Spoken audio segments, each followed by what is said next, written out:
Hey everyone, ever wondered how people survived before central heating and puffy winter coats?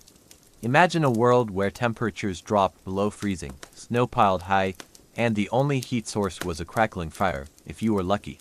Today, we're diving deep into the surprisingly resourceful lives of medieval peasants and uncovering their ingenious and sometimes surprising tactics for braving the bitter, bone-chilling cold. Get ready to have your mind blown by some truly ancient survival hacks. So, you think your winter energy bill is high? Try living without any.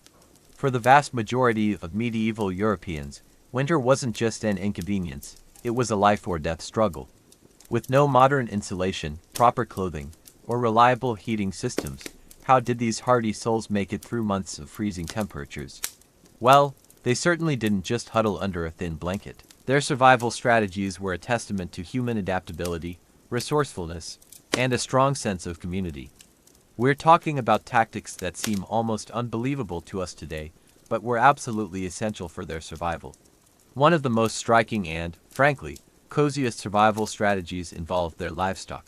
Forget the idea of a separate barn far from the house. For many medieval peasant families, especially in the colder regions, sharing their living space with their animals was not just common practice, but a vital heat source.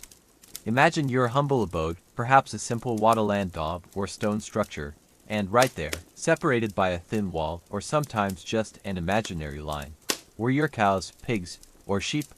These animals, with their body heat, acted as living, breathing radiators. A cow, for instance, generates a significant amount of heat, enough to noticeably warm a small, enclosed space.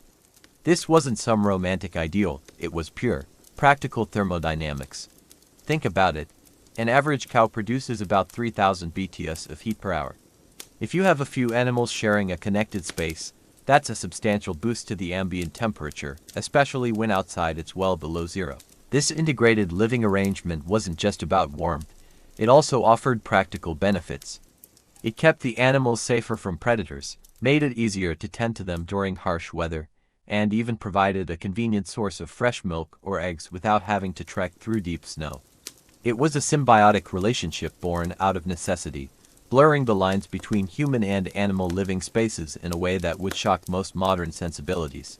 Now, while sharing your home with a few sheep might sound like a unique form of medieval glamping, it was a fundamental aspect of their winter strategy. These homes were often small, poorly lit, and smoky, but crucially, they were warmer. The close proximity to animals, alongside the family huddled together, minimized heat loss. They literally created a living, breathing, communal heat battery. This practice highlights how deeply intertwined their lives were with their agricultural existence, where every resource, even body heat, was carefully managed and utilized for survival. But warmth alone isn't enough, you also need sustenance. Winter meant barren fields, frozen rivers, and very little fresh produce. So, how did medieval peasants avoid starvation during the lean months? This brings us to another crucial aspect of their survival: meticulous food preservation and storage. They were masters of turning the bounty of summer and autumn into provisions that would last through the harsh winter. Drying was perhaps the most common and effective method. Meat, for instance, was a precious commodity. After a successful hunt or the slaughter of an animal in late autumn, every part was utilized. Strips of meat would be seasoned, often with salt, and then hung to dry in smoky chimneys or in well-ventilated, dry spaces.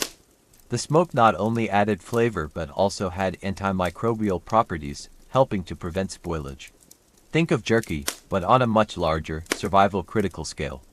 This dried meat, often tough but packed with protein, could be stored for months, providing essential calories when fresh food was scarce. It wasn't just meat. Fish, especially in coastal or riverine communities, was also dried and salted extensively. Imagine massive quantities of cod or herring, laid out to cure, becoming a vital part of the winter diet. Vegetables and fruits weren't neglected either. Root vegetables like carrots, parsnips, and turnips were stored in cool, dark root cellars or buried in pits, insulated with straw and earth to keep them from freezing and rotting. Apples and other fruits were often dried or stored in cool, airy spaces.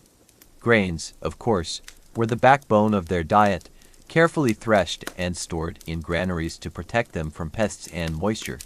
Fermentation was another ingenious preservation technique. Cabbage was turned into sauerkraut, providing essential vitamins during winter. Milk was fermented into cheese or yogurt, extending its shelf life significantly. These methods not only preserved food but also often enhanced its nutritional value and digestibility. They understood, perhaps intuitively, the power of microbes to transform and safeguard their food supply. Gathering and foraging also played a significant role, even if less glamorous. Nuts, berries, and medicinal herbs were collected during the warmer months and carefully dried or preserved. Honey, when available, was a prized sweetener and energy source. Every single calorie, every morsel of food, was valued and meticulously prepared for the lean times ahead. Their ability to store and manage food was a testament to their deep understanding of their environment and their agricultural practices. It's easy to look back and romanticize or pity medieval life, but what truly shines through is the incredible resilience and ingenuity of these people. They didn't just endure, they adapted, innovated, and built communities that supported one another through unimaginable hardships. Their winters were a stark reminder of human vulnerability to nature, but also a powerful display of human spirit.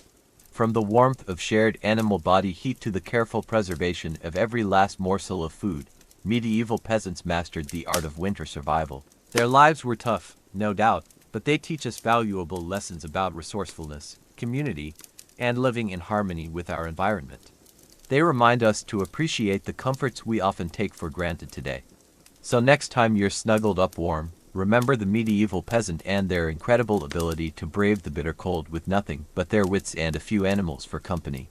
Thank you so much for joining me on this chilly trip back in time. If you found this as fascinating as I did, please hit that like button, subscribe for more historical deep dives, and let me know in the comments below what medieval survival hack surprised you the most. Stay curious, and I'll catch you in the next one.